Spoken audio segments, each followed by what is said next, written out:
And we're back with another Social Media Cowboys podcast. I am Chris Hoke. I'm DJ Hunter. Today we are joined by a local institution, a celebrity, a local famous, world famous, at least locally famous. You're locally world famous, Mr. Chris Raup. And what is your company? With Aflac, the duck. The Duck. At one point, Ben Affleck was supposedly given a whole bunch of money, or was going to be given a whole bunch of money, rather, to do commercials with Affleck, but I think he kept turning it down. And then at one point, I think he was open to doing it. What would you think of an Affleck commercial? You know, it could probably have a good catch, a good ring. He's well known, so they like bringing in those celebrities at times. Yeah, the celebrities do a lot of insurance type commercials. So let's get it out of the way for all of that. You have been an insurance dude ever since I've known you. But in your prior life, what were you? Man, I was a copper. I was a police officer, City of Waco. City of Waco Popo. Popo for technically 21 years and 10 months. I just rounded up to 22 to keep it simple. But 21. So you don't know something like 21 years and 10 months if you love the job. Usually you know those kind of specifics if you didn't like the job. So am I hearing you right? You didn't like the job? No, I did.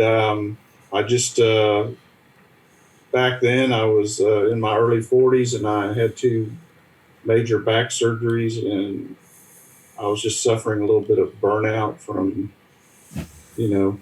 different areas. And the City of Waco, actually, we were we were under civil service. So through the City of Waco, it was mandatory that's wrong language. It was 25 years was the earliest you could retire with full benefits. Mm-hmm.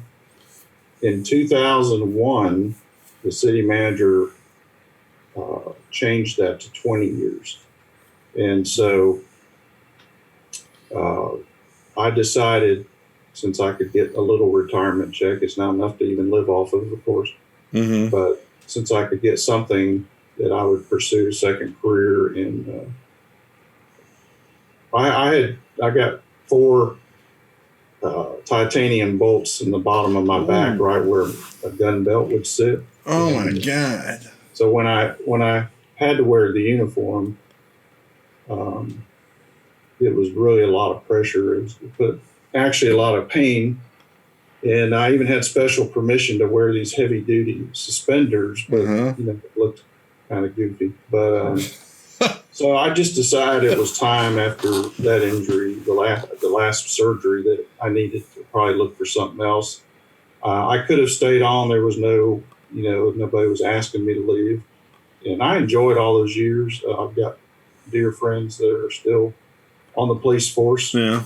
Many of them have retired now also, but it's a young man's job, I'll tell you that. I look at a lot of these older police officers, and they may look real distinguished in their uniform, but there ain't a whole lot they can do if they get in the scrap. Get in the scrap, yeah. There's a reason why they draft them at 18 for the military. There's a reason why selective service starts at 18. Yeah, I mean, I went in. I was a cadet for 14 months with the City of Waco, and I trained and learned the inside and outs of the police, and then I actually had to still apply for that position, and went through the academy in 1981. I was 20 years old when I hit the streets. So wow. I was real young, yeah. Well, in hindsight, were you ready? Would you say in hindsight you were ready at 20 to hit the streets? Yeah, I mean, for the most part, I'm sure there were some maturity issues there at times. But, I've always been pretty laid back, and so, you after about 2-3 years of being on the street, you get pretty pretty smart about, hopefully you do anyway. Some people don't, but Yeah. You don't do stupid stuff just for the fun of it. Let's put it that way. Hey, DJ, have you ever been arrested? Never got a ticket. You never got a ticket? Heck no. Really? As fast as you like to go? How have you people? Do what? I said not in front of people. Will you just find an open road and go fast? Sure. Man, I've gotten so many tickets I've lost count. I've literally lost count of how many tickets I've had. and every time it's the same thing, Chris. I love you, but that moment you get the ticket, I hate y'all. I hate every Leo I ever saw ever. It's like, why did I get a ticket? It's y'all's fault. Of course, it's my fault because I was speeding or whatever. But for like 30 seconds, you're like, why can't this cop go arrest a crack dealer and not punish me for speeding? Yeah. How many times did you hear things like that? Why don't you go do real criminals instead of give me a ticket? I bet you heard that every day. Oh, all the time. I had a really good sergeant when I first started, meaning I got out of the field training with another officer and I was in the car by myself. And so I had a platoon sergeant. Yeah. And his thing was not speeding tickets unless it was a school zone. It was red lights and stop signs. Mm-hmm. And so when we weren't answering calls, he wanted us to sit up on a stop sign or a red light in our beat and work those. And then school zones during the school year. Yeah. And I actually wrote very few speeding tickets those first couple of years because he just was, focus on the real hazardous areas. Now, if we had a complaint in a certain street of speeders, we would have to go sit up on it for a while. But when somebody just runs right through a stop sign and you stop them, there's not a whole lot of arguing. Now, some of them will say, well, I slowed down. Well, slowing down doesn't help either if the people are pulling out from the other side of the street. So yeah, those are some of the worst accidents because running a red light and somebody's light is green and they get T-boned. Yeah, it's not fun. Well, I've never been arrested. I've had more tickets than I count. and what I always find funny with social media, but I back the blue. What was the thing recently? What was the phrase? All blue lives matter. Blue lives matter. Yeah, I support the blue, all that kind of stuff. But I always find it funny, or I should say funny. Maybe I'm cynical. I don't know. But whenever I see these posts on social media and whatnot of back in the blue, I'm like, yeah, you say that now, but remember when they give you the ticket, because even me, who's a Mr. I used to back the blue for like I said, for like 10 seconds. It's like, man, I'm really mad at all cops once I got that ticket in my hand, And then of course, your rational brain kicks in. You're like, dude, you were doing 60 and a 30. So, I mean, what'd you expect to happen? Yeah, so I can't speak for current police officers because I haven't been in business for a long time. But when we were working speeding, for speeding tickets, my first training officer that I was under, he taught me, he said, not talking about a school zone, but like Lakeshore Drive or something like that. He said, give him 15 miles over the speed limit. I'm like, 15 miles? That's a lot, Mm-hmm. It's a 40 mile per hour or 30 mile per hour road, and you're going to give him 15 over that. And he's like, well, if you give them 15 and you stop them, they can't hardly argue with you because they know they were going fast. And it was true most of the time. Now if they were driving erratic or whatever, it didn't matter what their speed is. But school zones, I gave them 10. That was the max. I gave them 10 over. But anyway, man, that was years ago. I can't remember. Well, probably 30 years ago since I've written a ticket. How many years? 30? I don't know. Let's see, 90s to 20. Well, maybe not quite 30. I don't even remember. Were you we'll move on after this will be the last cop thing. So I'm sure you always get the same questions. Did you shoot anybody? Were you ever in the shootout? I'm sure you get those questions all the time, right? Occasionally. Or is it just my brain? Am I the dumb one that always just asks those stupid things? Yeah.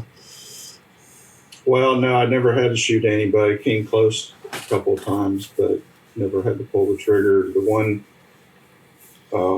officer involved shooting I was with was very early in the career. Yeah. And there was a guy that was in the platoon with us that was severely injured, and then a reserve officer was shot in the leg, and the guy barricaded himself downtown, and they sergeant tear gassed him out, and we took him into custody.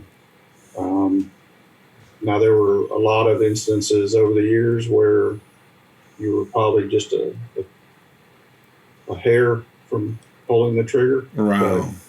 but it de-escalated, and you didn't have to. So.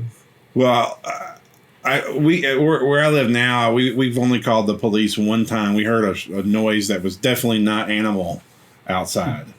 Hey, I will take one thing back. I did shoot a dog once. I'm sure the dog had it coming though.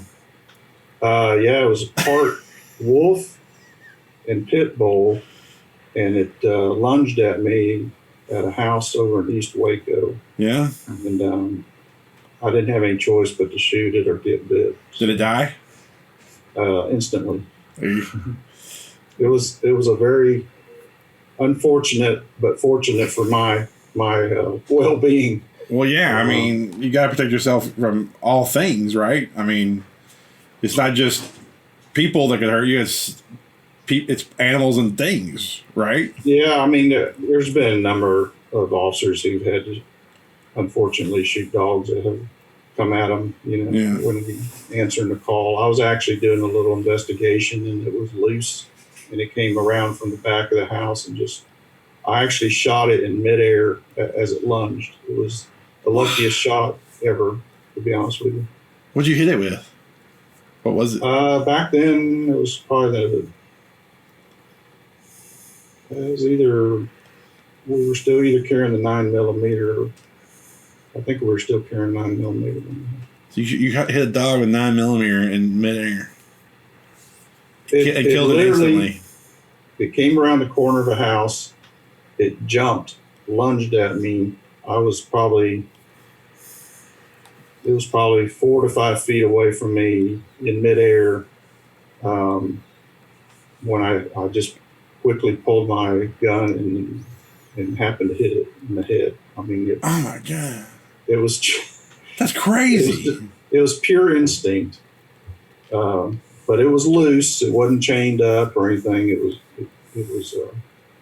and it was part wolf. The owner was not happy, of course, but. Well, yeah, but I mean, it was loose. Yeah, I mean, when it charged me, I didn't see it until it came around the side of the house. So It was on top of me. I didn't even have time to go a different direction or jump a fence or retreat or anything. It was just right on me. All I remember seeing was teeth coming. That probably takes a while to come off. I mean, it probably took you a little while to your adrenaline, and did it take a while to come down? I don't know, but I tell you what, anytime you discharge your firearm, they do a freaking investigation. Sure. It's the damn paperwork in there. Why did you do this? Why were you there? I was in plain clothes. I was a detective at the time. So I didn't have pepper spray or anything on me. I just had my gun and handcuffs. Yeah. So. Wow. Yeah, God bless you, policemen and military, because that's where I think, could I pull the trigger in to defend myself? I feel I could. I mean, you never know until you know. I feel I could, but my deal is the response time, because I'm not the most best. My brain sometimes freezes, huh, and I don't know if I would have that reflex time that you obviously had. That's what always concerns myself, is can I reflexively respond? Well, the difference is, you know, we're constantly, if you're in patrol especially, you're constantly dealing with the public, and so you have to constantly be on guard.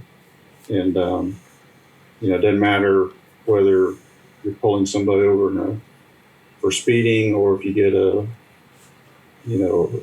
call for domestic disturbance, which is the most dangerous call, by the way. Sure.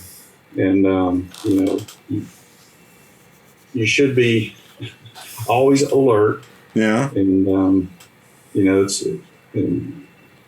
we used to shoot for hours and hours and hours and hours. And I still qualify every year, but my reflexes aren't anything like they used to be. So. Do you think you could be reflexive like that, DJ? You think you could do that? Probably only because I play video games every night. you just got that quick response time of like stuff coming at you. You think? Yeah. I don't know, man. I worry about that. I worry about my reflex time.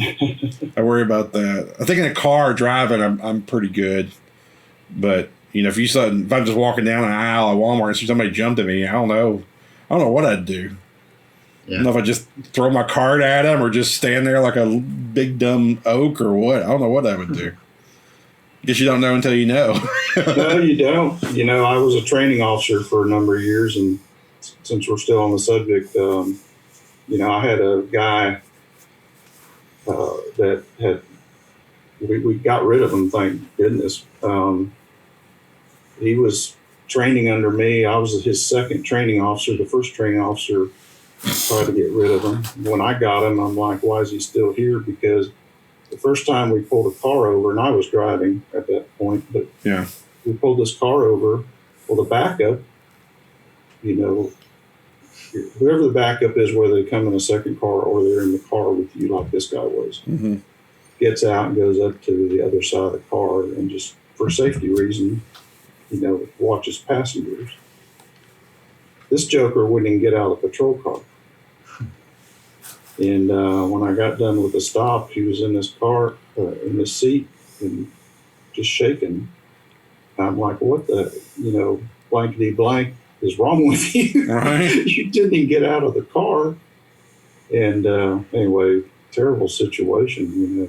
So, and we've had people freeze up, you know, when they're struggling with a suspect, you know, not help you. They just freeze. They just freak out. And, yeah. You know, but those people usually wash out, luckily, pretty quick. So.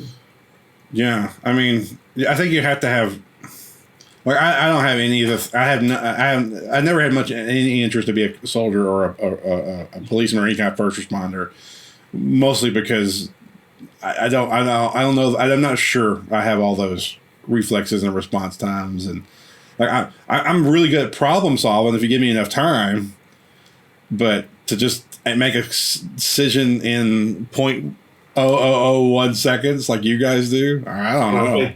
I think temperament comes into big play too. So. Yeah, if you're a hothead on the edge all the time, you're probably not the best equipped to do that, huh? No, but I've seen some officers that lose their temper really quick, and they're usually the ones that get in fights all the time. And yeah, you know, most of the time you can de-escalate things if you handle them right. But yeah. And, so, how do we go from being a typical street cop or detective, or I guess you get into the detective, I'm guessing. How do you go from that to Aflac with a duck? So when I decided I was going to try to look for something else, the quick story is I was talking to my dad. This was back in early 2001, prior to 9/11 time, and he was a stock owner. He owned some stock with Aflac. He said, you might want to check this company out. The company seems to perform really well. I've done really well with their stock. Right. So I looked them up online, and I filled out a little deal to be contacted, and I didn't get contacted until months afterwards. I guess the system was slow or something, but so anyway, that's how I just decided to get my insurance license. I took that test first, and when I was burning up some sick days and stuff, I went to sales school with Aflac, and so January of 2002, when I officially retired, I started working. It was a huge change, to say the least. You don't have to carry 9mm with Aflac. Yeah, I mean, first of all, you go from getting a check every 2 weeks to being self-employed. Yeah. And a couple of months after that, it really sets in like, oh my gosh, I actually have to get out there and work my butt off. So I just, just started calling on companies, walking in the doors, worked with some veteran agents who taught me some of the ropes too. Yeah. But, you're you and DJ are in sales and marketing. Right. You know how hard it is. Even this was, the duck commercials came out right before I started in 2000. Okay. But they did not change their logo until about 2003 or 4, somewhere in there. Okay. So we had the old logo, and but they had started running those commercials, so we started getting more name recognition. But we are a very focused insurance company on supplemental plans, short-term disability, accident, cancer, critical care, things like that. And we have dental and vision. We're coming out with some new plans eventually. Aflac just bought Zurich Insurance Company and for their dental plans and stuff. So wow. The company's really expanding. I mean, we are by sales alone in probably the size of our field force, we are the number one supplemental insurance company in the United States. A little thing that most people don't know because they don't read Aflac's websites and all their information, but Aflac has Aflac USA and they have Aflac Japan. And Aflac Japan actually accounts for somewhere 75-80% of their sales each year. Wow. So Aflac Japan is larger than Aflac US? By sales volume, yes. Why is that? I mean, I'm going to guess, and let me guess the answer before you answer. I would think Japan is a more educated market than the U.S. market. So they understand the need for that type of product more than maybe Americans do. Would that be a good guess? That's definitely part of the answer. Yeah. It's a cultural issue, and they see the need for insurance a whole lot more than Americans do. Yeah. It's also the way their insurance reps are in the market. They are in factories. They're in. They can buy Aflac through the postal system in Japan. And so, without saying something I shouldn't say, I'll just say it's a huge market, and they've been in there since the mid '70s. Okay. What does Aflac stand for? American Family Life Assurance Company of Columbus, Georgia. Columbus, Georgia. Columbus, Georgia. Oh, I had no idea. I didn't know what it meant. Did you know what it meant, DJ? There's two things in Columbus, Georgia: Aflac and Fort Benning. So, if you go to Columbus, Georgia, is there some world headquarters there? Yeah, it's really. You been there? Toured there and been there a couple times. Yeah, they got this big old downtown. It doesn't look like a real tall skyscraper, but for Columbus, it's a skyscraper. Yeah. But I'm sure it's bigger than the Alico building.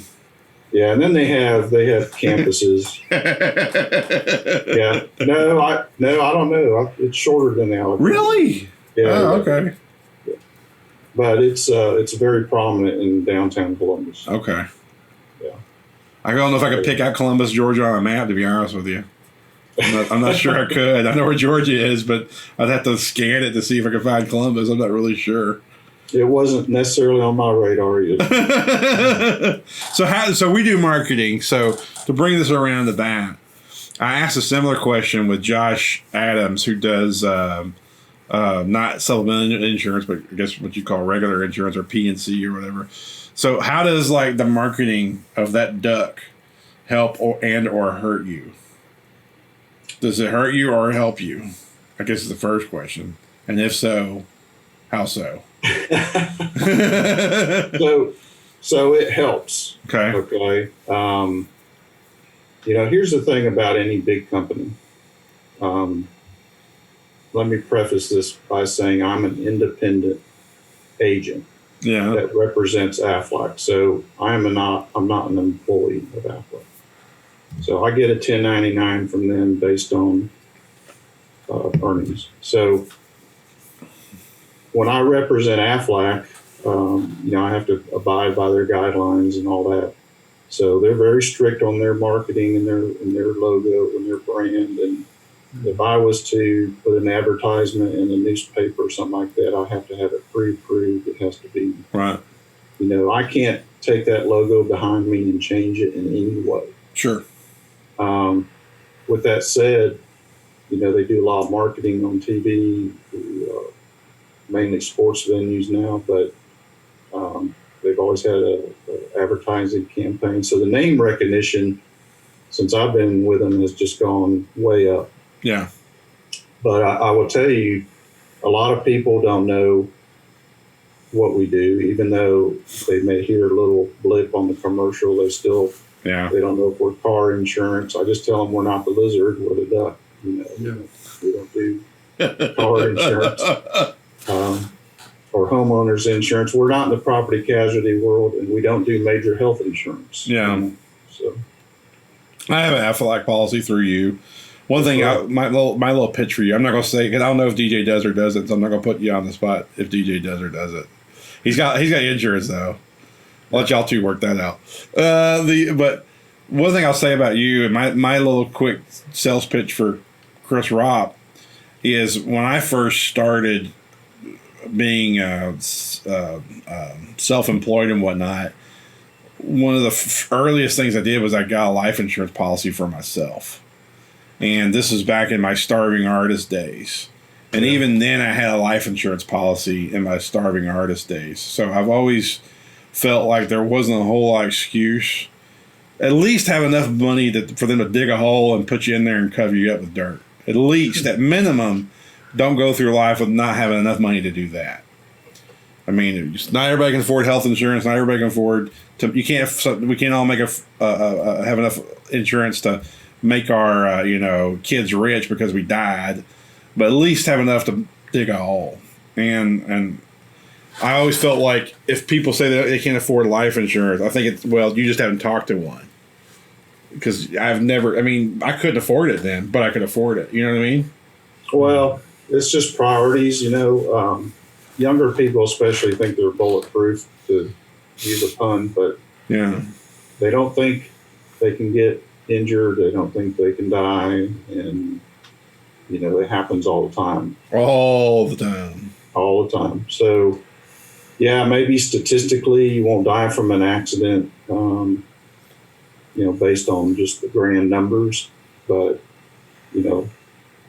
car accidents, people out hunting, fishing, or whatever. I mean, things happen, So, and when you're young, is when you should get life insurance.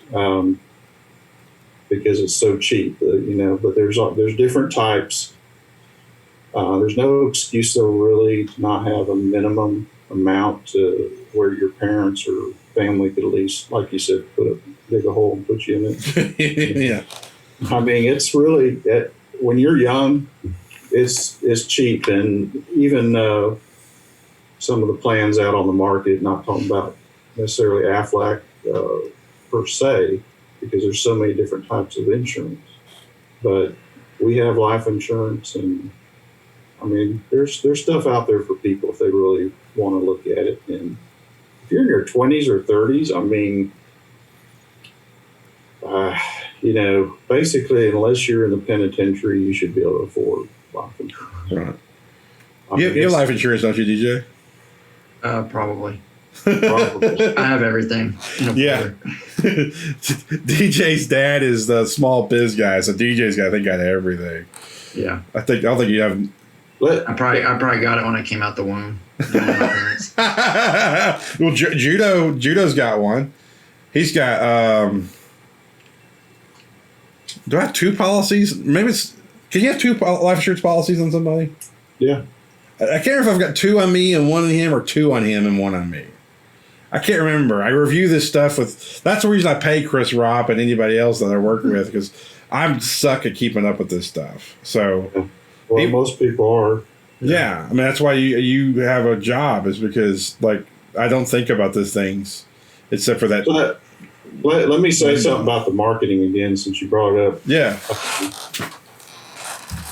You know, just like your business, the name reflects, right, who you are, so to speak. But yeah, look at the colors of DJ shirt and then his favorite team behind him. I'm just saying, there's a reason for that. So brand recognition is good, and it's you know, if the company stands behind its product and everything, which Aflac pays claims like no other. That's all I can say. Yeah. But here's the deal: if you and I in our businesses, we don't take care of our clients, we don't answer the phone, we don't return messages. Yeah. We just leave people out in the cold. It doesn't matter how good the brand is. Amen to that. So whenever I've ran into somebody who says, "Oh my God, you're with Aflac," blah blah blah blah blah, it's always comes down to an agent-client relationship. Mm-hmm. Ultimately, because you know somebody dropped the ball and didn't help them out, or didn't return a call, or didn't help them with a claim. And that's the only reason that businesses have issues. You know, you can have the greatest marketing campaign in the world, right? But if you don't help your customers out and pay claims, and the agents don't do their part, that doesn't mean a thing, because it comes down to dollars and to service and to. Well, and to bring it full circle, not to make too big a point of it, the same is true when you were a cop.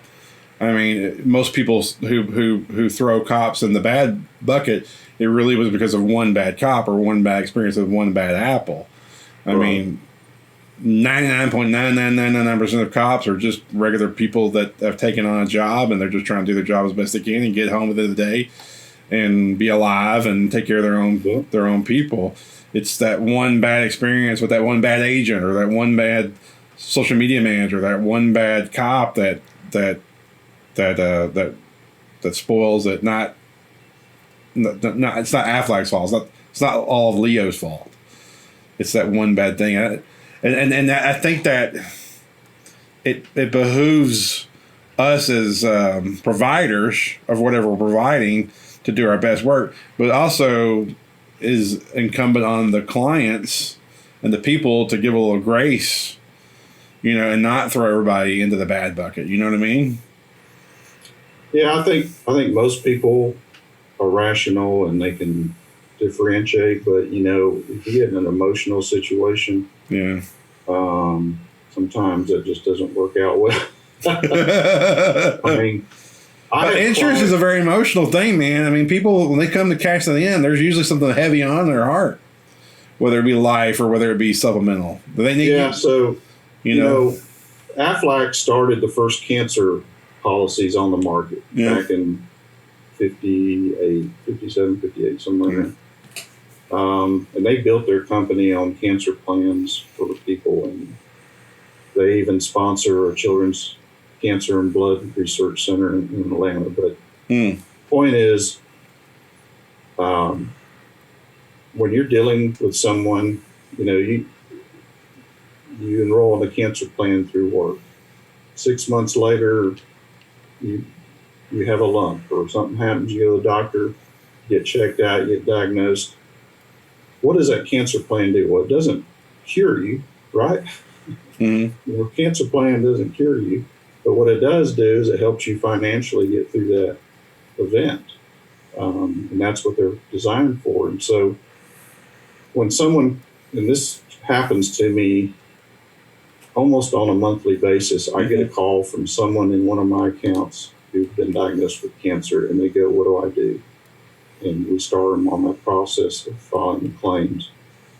And they're just grateful when they get those checks. And they can put that money in the bank and they can help pay their house payment or their light bill or whatever. And that's really what has kept me in this business all these years. Is being able to help those type of people through that time.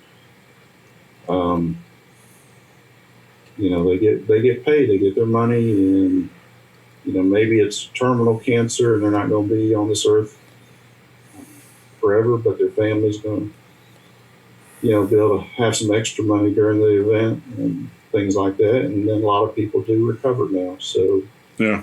So, Chris, at this point in the show, we always ask, what is new coming up that you can tell us about? So what do you got coming up in the future? So what we're doing is we're upping our online capability of doing enrollments over the phone. We don't have to sit down in front of employees. But we also have a telemed service through BMD. That's fantastic. It's much lower cost. And, to keep your employees from having to go to urgent care or their doctor for an hour to 2 hours, and they just need a prescription refill.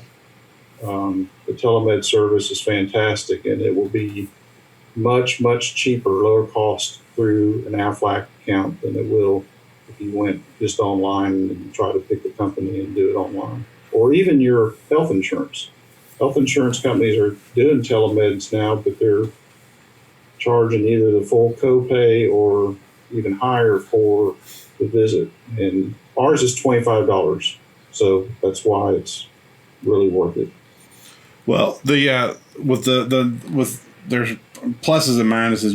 Every bad situation has some kind of a positive come out of it, and I think with the Corona deal, a lot of unneeded. I know in the Waco networking scene, I know for a fact a lot of time is wasted by chasing these in-person meetings that could have been a phone call or could have been a Zoom meeting. And while one thing that should happen as a positive from COVID is Zoom meetings are now a very acceptable norm. And I could do 4 meetings a day on Zoom as opposed to 2 real world in-person meetings, and I would much rather, I'm glad that in the future, if I ask for a Zoom meeting, I'm not going to stand out like I'm some weirdo, like a hermit, This should be acceptable norm now. It should be, and those people that aren't trying to learn it are crazy. I mean, obviously, if you're a plumber, you're not going to necessarily do a Zoom meeting for that. But for everyone who's doing our type of business, we can do a lot of these. Yeah, but that plumber, he can't go to that house and diagnose online. But when he needs to talk to his insurance guy or his marketing guy, he can definitely do those Zoom meetings as Zoom meetings. Yeah, right. Yeah, everybody should be learning online stuff. Yeah, for sure. And the weirdest thing in terms of Zoom is Trish had a online doctor's appointment, and she literally had to go, to the camera, for real. That was a trip, man. She literally did the tongue check, or the ugula, or what is it called? Whatever that thing's back there. Did the throat check in front of the computer. All right, so how do these people get a hold of you, Mr. Raup? Good question. Well, I know we're going to work on that a little bit, but for now, there's bound to be a phone number and email address, right? Yeah, so my phone number is 254-447-0818. Okay. And that's my every use phone number, business number, everything. So they can always call or text or whatever. Okay. My email for Aflac is actually John_Raup, RAUP at us.aflac.com. Just so call John it. is my legal first name, and they have to use my insurance license name. So Yeah, I have the same whole hell. My name's Right. David Christopher. And my Right. mom decided to call me Chris instead of David, so I got the same misery that you got. yeah, A lifetime of struggle explaining that stuff every time. yeah. So, all right, DJ, are you going to go get you some Aflac? Am I? Yeah. Maybe. I got the cancer plan. Because my mom, my maternal grandparents both died of cancer. So. I'll have to go ask my dad. I don't know what I got, so I'll have to go ask my dad. See, it's the Typical convenience. young guy. I gotta go ask my dad. Yeah. But his is a little different. In DJ's defense, his dad is the small biz guy. So he like just lines that stuff up and DJ just here. Yeah. Here's a card, pay for it. Done a long time ago, so who knows what it is. He's got the advantage of having Donnie in the house. Yeah. Yeah. All I right. appreciate y'all having me on. Yes, Yeah. sir.